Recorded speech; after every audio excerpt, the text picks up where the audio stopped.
Today we have the 2022 Hyundai Ioniq 5. This vehicle has done just under 19,000 miles.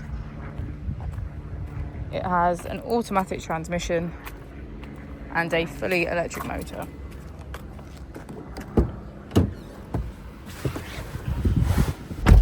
To the left of our steering wheel, we have automatic headlights, voice control, and our drive mode button. To the right, we have smart cruise control, lane keeping aid, and automatic wipers.